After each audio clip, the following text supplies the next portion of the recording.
Hoch die Hände, Wochenende. Rechts abbiegen. Turn right. Turn right. Slow down. Not too close on the right, please. And you see the white triangle. Never hit the white triangle. Ja, das ist sehr schwierig für ihn hier auf der rechten Seite. Ne, eine Rechtskurve zu fahren. Für ihn ist wirklich sehr, sehr anstrengend. Come down, be fast. Up. Hey. Ja. Relax. Relax. Ja. Der reißt mir bald das Lenkrad ab hier. Und Gas geben. How long you drive in India? It's 5 to 6 years. 5 until 6 years.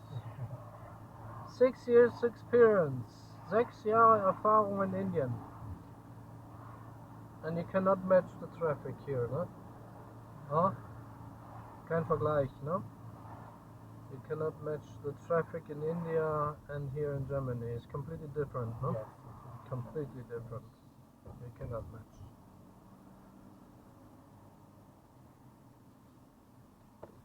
Absolut. Nein, jetzt nicht. Jetzt nicht, das ist viel zu früh. Das ist jetzt die zweite Fahrstunde, er hat schon 6 Jahre Fahrerfahrung in Indien.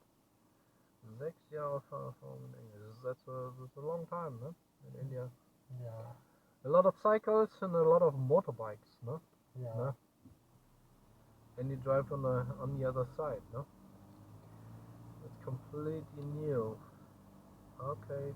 And. Was für eine Ampelschaltung. Prima. Wieder was Neues hier.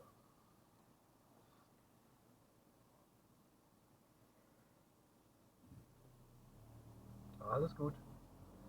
So, the next.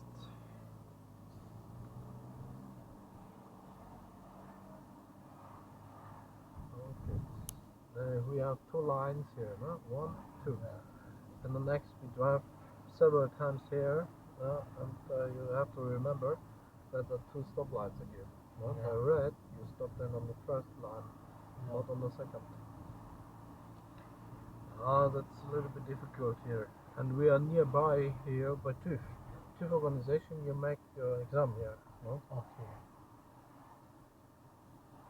And the TÜV organization is here now, here on the right side. No?